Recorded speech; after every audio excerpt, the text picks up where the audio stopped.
इस्लाम तो ये कहता है कि इबादत सिर्फ एक अल्लाह की होगी, इसमें भी इख्तलाफ था उनका। तीसरा इख्तलाफ था रसूलुल्लाह के बारे में कि भला इंसान को अल्लाह रसूल कैसे बना सकता। तो यहाँ बहरहाल क़यामत के ताल्लुक़ से ये सूरत है। उन मुशरिकीन मक्का को दलील के साथ यकीन दिलाने के लिए ये सूरत नाज़िल हुई। आज भी हम में से बहुत से लोग कहते तो हैं कि हमारा ईमान है क़यामत पर, लेकिन हकीकत में उनका दिल कबूल नहीं करता है। और ये हमें इसलिए लगता है कि जिस आदमी को ये पता हो कि हमें हमारे एक एक अमल का, छोटा हो बड़ा हो, कोई भी अमल का नेकी और बदी का बदला मिलेगा, वो आदमी भला कैसे जुरत करता है गुनाह करने की, और कैसे जुरत करता है नमाज छोड़ने की, और कैसे वो जुरत करेगा अल्लाह की नाफरमानी। बगैर लाइसेंस के पुलिस वाला आपको पकड़ लेता है तो आप गाड़ी चलाने से पहले लाइसेंस जेब में रखते हैं संभाल के। आपको पता है कि हेलमेट के बगैर आपको जुर्माना लग जाएगा, तो बैठने से पहले अगर घर से निकल भी गए हो, रास्ते में याद आता तो लौट के जाके हेलमेट लगाते।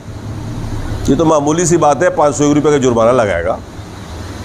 और आपको अगर इस बात का यकीन है कि अल्लाह ताला आपके अमलों का बदला देने वाला है आपको दोबारा जिंदा करके, और फिर भी आपकी ज़िंदगी में तब्दीली ना आए, ऐसा कैसे हो सकता है? ईमान का मतलब है किसी बात पर यकीन रखना। मुझे इस बात का यकीन है कि रात है, मौसम ठंडा है, तो हम लिहाफ का इंतज़ाम ज़रूर करते हैं। बिल्कुल उसी अंदाज में अल्लाह तबारक व तआला ने दलील दी है कि जज़ा और सज़ा का दिन मुतय्यन है, वो होके रहेगा। ऐसा नहीं है कि तुम ज़िंदगी भर अच्छे काम करो तुम्हें जहन्नम में जाना पड़े, बदला न मिले, या तुम बुरे काम करो और तुम्हें सज़ा न मिले। ये नामुमकिन है। आप इमली के दरख्त बोओगे और अंगूर की उम्मीद रखोगे, ऐसा कभी हुआ है? कांटे बोओगे, सोचोगे कि हमें फल मिलेगा इस पर, सेब अनार, ऐसा मुमकिन नहीं। जैसा बोओगे वैसा काटोगे। आप बुरा चाहोगे आपका बुरा होगा। आप दूसरे के लिए खीमा कुआं खोदोगे, आप कुएं में खुद गिर जाओगे। ये अल्लाह का कानून है, आप इससे बच नहीं सकते।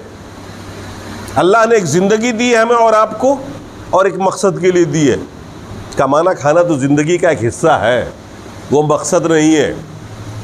बिल्डिंग बनाना ये आपकी ज़िंदगी का मकसद नहीं है, वरना मर क्यों जाते हैं? बिल्डिंग छोड़ के दफन क्यों होते कब्रिस्तान जा कर के? वही ना होना चाहिए था, मरना ही नहीं चाहिए था, आदमी को भोगना चाहिए। लेकिन नहीं, एक वक्त आता है हम सब मर जाते हैं। अल्लाह तबारक व तआला ने इस सूरत के अंदर दलील दे के मुशरिकीन मक्का को समझाया। 4 कस्में उठाई। कसम है इंजीर की, कसम है इंजीर की। मतलब यह है कि बहुत ध्यान से सुनिए, बहुत कीमती बात कही जा रही है। वज़्ज़ैतून, कसम है जैतून की। जैतून एक फल होता है, उसका तेल मिलता है बाजार में। वतूर सीनीन, और कसम है कोहे तूर की, पहाड़ जो एक तूर है मिस्र के अंदर।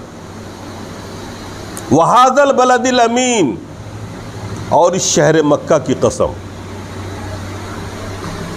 4 कस्में हुई, 3 की, इंजीर की, जैतून की, तूर की और मक्के की, शहर मक्का की। 4 कस्मों के बाद जो अल्लाह कह रहा है,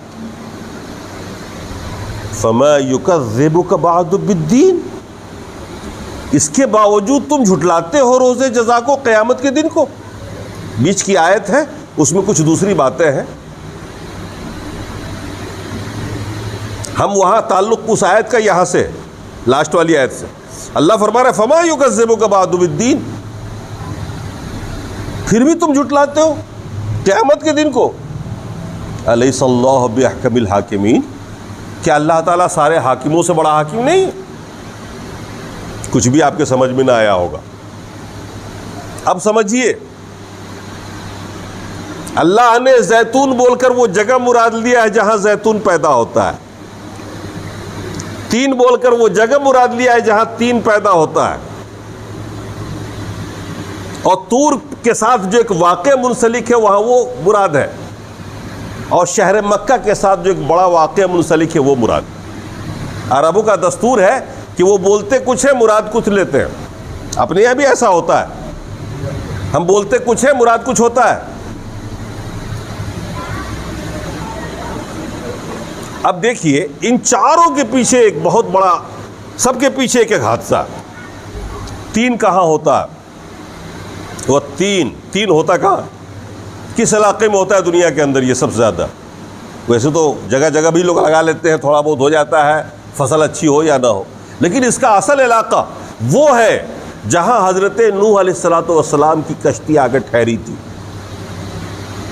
1000 साल की उम्र मिली थी हज़रत नूह को, 950 साल तक आपने तबलीग की, लोगों को तौहीद बताया, इस्लाम बताया। उन्हीं के ज़माने से शिर्क स्टार्ट हुआ है। उनसे पहले एक नबी हुए हज़रत शीस, और उनसे पहले हज़रत आदम हुए हैं। हज़रत आदम से लेकर हज़रत नूह तक 1000 साल का ज़माना गुजरा है। इस बीच में कभी शिर्क नहीं हुआ, लोग जानते ही नहीं थे शिर्क। चोरी किया उन लोगों ने, ज़ना किया, डकैती डाली, कत्ल किया, ये सब कुछ गुनाह हुआ, लेकिन शिर्क नहीं हुआ, क्योंकि इससे पहले शिर्क कोई जानता ही नहीं था।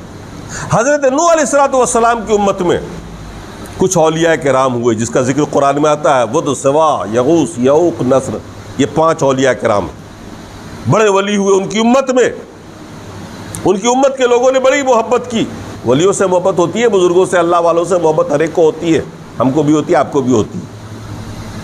5 का जब बारी बारी से इंतकाल हुआ, दफन हो गए, तो मोहब्बत में लोग कब्रों पे जाके बैठने लगे। जिंदगी में सामने बैठते थे, तो मरने के बाद कब्र तक चले गए बैठने के लिए। मोहब्बत से कब्र को देखते, कितने अच्छे बुजुर्ग थे, चले गए।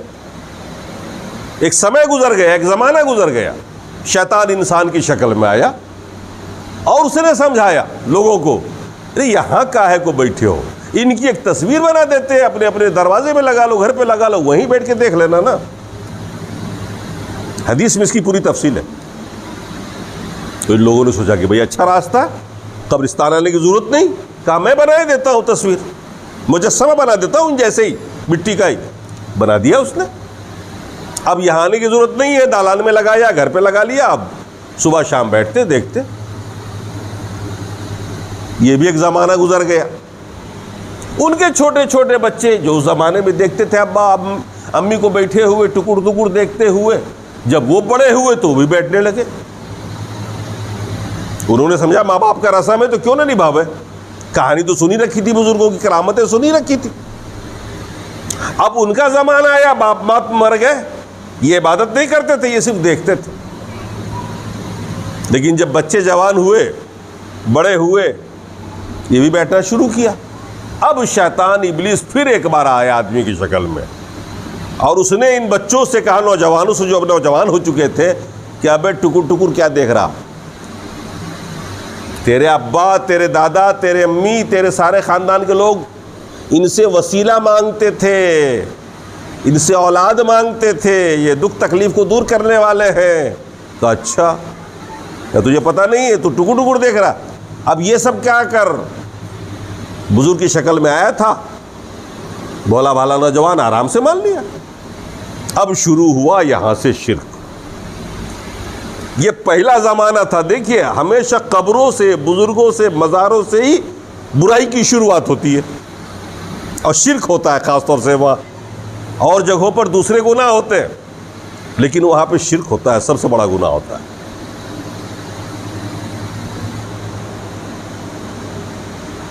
चुनांचे पूरी की पूरी कौम शिर्क में मुब्तला हो गई। अल्लाह ताला ने हज़रत नूह को नबी बनाकर भेजा, 9.5 साल समझाया उनको, शिर्क छोड़ो, शिर्क छोड़ो, और आखिरकार कौम ने नहीं माना। इतनी बड़ी आबादी में, दुनिया के अंदर जितनी आबादी थी शिर्क में मुब्तला थी, और सिर्फ 70 लोग मुसलमान हुए। कितने हुए? सिर्फ 70 लोग ईमान लाए। उनकी बीवी तक ईमान नहीं लाई, बेटा जवान नहीं ईमान लाया नबी का। और आखिरकार जब बहुत ज़माना गुजर गया, बर्दाश्त से बाहर हो गया, हज़रत नूह ने बद्दुआ की। अल्लाह ताला ने, अल्लाह के रसूल ने हदीस में फरमाया है, मुस्लिम शरीफ की हदीस है, लिकुल्ल नबी दावतुन मुस्तजाबा। अल्लाह ताला ने हर नबी को एक दुआएं मुस्तजाब दिए, एक मकबूल दुआ दी है, गारंटी हर रसूल को, हर नबी को, कि ज़िंदगी में आप जब मांगोगे ना हम कबूल कर देंगे। ये हर नबी को मिली थी, हमारे नबी को भी मिली। अल्लाह के रसूल ने फरमाया कि हर नबी को एक दुआ मुस्तजाब दी गई थी, फ़तअज्जल कुल्लु नबीन बिदावती, मुस्लिम शरीफ की हदीस है। क्या फरमाया अल्लाह के रसूल ने? हर नबी ने अपनी उस दुआ के इस्तेमाल में जल्दी की और सारे लोगों ने ज़िंदगी में इस्तेमाल किया। हज़रत नूह परेशान हुए, उसी दुआ का सहारा लिया, अल्लाह से कहा अल्लाह इस पूरी कौम को तू बर्बाद कर दे, मिटा दे, ये नाफरमान है, इनसे उम्मीद नहीं रख सकते। इतने लंबी मुद्दत तक समझाने के बावजूद ये नहीं माने। और आखिरकार अल्लाह तबारक व तआला ने हज़रत नूह को हुक्म दिया, एक कश्ती तैयार करो और 70 लोगों को बिठाओ, हम अजाब भेजेंगे इस दुनिया में ही उसको, और सैलाब और पानी का अजाब भेजेंगे। जब पानी आ जाए, सैलाब आ जाए, तो उन 70 मानने वालों को लेके कश्ती में बैठा लेना, और पानी पहाड़ से ऊपर हो जाएगा, सारी दुनिया गर्क की जाएगी। चुनांचे हजरत नूह ने तैयारी की, कश्ती बनाना शुरू किया, लोगों ने मजाक उड़ाना शुरू किया। लकड़ी आई मिस्र से, एक आदमी लाया लकड़ी लाद करके, पूरे कश्ती की लकड़ी एक आदमी उठा के लाया। उस ज़माने में आदमी की लंबाई क्या होती थी? औज बिन उनुक उसका नाम था। एक दरख्त काटा उसने, कंधे पे उठा के लाया और चीरा गया उसी को, तो उसी से पूरी कश्ती तैयार हुई। उसकी खुराक थी 6000 रोटी एक टाइम में। जिससे झगड़ा हो जाता ना, कुछ नहीं करता, सुबह उसके दरवाजे पे जाकर पखाना फेंक कर देता, अब फेंको ट्राली से। दुनिया का वाहिद मिसाल, वाहिद आदमी गुजरा है।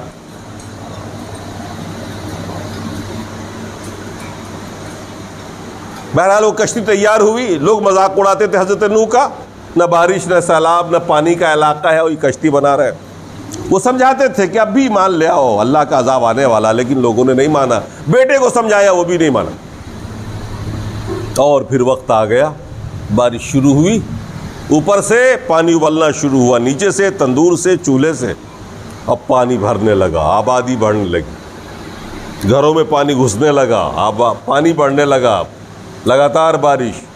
नूह ने कहा बेटे से, बेटे बच नहीं पाओगे, अब भी वक्त है, ईमान ले आओ, कश्ती में बैठ जाओ। कहा कि हम पहाड़ पे चढ़ जाएंगे।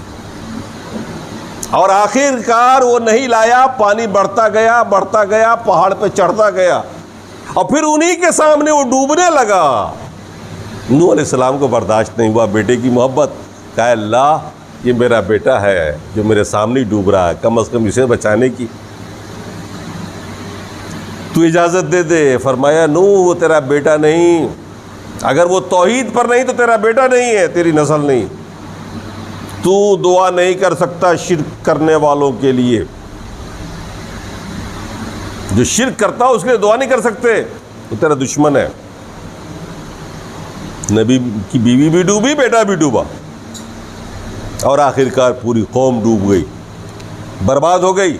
वही 70 लोग जो मुसलमान थे, तौहीद पर थे, उन्हें कश्ती में बिठा करके कश्ती तैरती रही, और आखिरकार पानी आहिस्ते आहिस्ते कम हुआ, पूरी कौम हलाक हो गई। और तब जाके वो कश्ती उसी जूदी पहाड़ से लगी जो अभी टर्की में, वो इलाका भी टर्की में, वहीं इंजीर होता है। अल्लाह ताला ने कसम खाई, वह 3 कसम है इंजीर की, मतलब उस जगह की कसम जिस जगह अल्लाह ताला ने उस कौम को दुनिया में बदला दिया नहीं दिया। जिसने उसकी बात नहीं मानी, जिसने नाफरमानी की, रसूल की मुखालफत की, अल्लाह ताला ने उसे दुनिया में अजाब दे दिया। दुनिया का जो हाकिम होता है ना, अच्छे नागरिकों को इनाम देता है और मुजरिमों को जेल में सज़ा देता है। अच्छा हाकिम तो वही है ना। आपके यहाँ तो खैर अच्छा हाकिम ही नहीं पैदा होता, अब जुल्म ज़्यादती करता है। पहले लोग हुआ करते थे, जो अच्छे लोग थे तो अच्छे लोगों को इनाम देते थे अच्छे हाकिम, और बुरे लोगों को सज़ा देते थे। आज तो बुरे लोगों को इनाम मिल रहा और अच्छे लोगों को सज़ा दी जा रही। अल्लाह ने फरमाया, फमा युकज़्ज़िबुका बअदु बिद्दीन, इतने बड़े हादसे को जान लेने के बावजूद तुम जज़ा और सज़ा के दिन को झुटलाओगे क़यामत को। क्या मैं सारे हाकिमों से बड़ा हाकिम नहीं हूं? जब तुम्हारे शहर का मामूली हाकिम तुम्हारे अच्छे कामों पे अजर देता है, बुरे कामों पे सजा देता है, तो मैं नहीं दे सकता हूं? जो मैं हाकिमों का हाकिम हूं, हाकिमुल हाकिमीन हूं। और मैंने दिया है, अरबों को पता था 3 का वाकया, आपके लिए नामालूम वाकया है, लेकिन उनको ये पता था, इसीलिए अल्लाह ने उन चीज़ों की कसमें खाई जो उनकी निगाह में थी। वो हादसात भी उनको खूब मालूम थे, वो अपने बड़े बूढ़ों सुनते चले आ रहे थे। तो एक कसम अल्लाह ने खाई, वह 3 कसम है उस इंजीर की, मतलब उस जगह की जहां अल्लाह ताला ने इस दुनिया में ही मुजरिम को उसके बुराई का बदला दिया और सजा दिया, और सारी के सारी कौम हलाक हो गई। तो जो इस दुनिया में भी दे सकता है, दुनिया का उसूल भी है, यहाँ के हाकिम लोग भी देते हैं, तो क्या वो अल्लाह ताला जो आप ज़िंदगी भर अच्छे अमाल करोगे उसका बदला नहीं देगा, बुरे अमाल करोगे उसकी सज़ा नहीं देगा क़यामत के दिन? ये भला आपने कैसे सोच लिया कि एक आदमी बेहतरीन इंसान बन के जिए मोहल्ले में, किसी को मारे नहीं, किसी को सताए नहीं, अच्छा किरदार हो उसका, और एक वो हो जो जुल्म व ज़्यादती करता हो, पूरे मोहल्ले में गुनाह करता हो, दोनों मरने के बाद एक ही जैसे होंगे? अल्लाह उनको बदला नहीं देगा? तो फिर क्यों अच्छा आदमी अच्छा बनेगा, सारे के सारे बुरे क्यों नहीं बनेंगे जब कुछ नहीं मिलना है? तो ये है पस मंज़र व 3। सूरत पूरी बाकी है, मैंने एक लफ्ज़ में अच्छा खासा टाइम निकाल दिया। अब इंशाअल्लाह इसी को भी तफसील फिर इसी को इंशाअल्लाह आगे बढ़ाएंगे।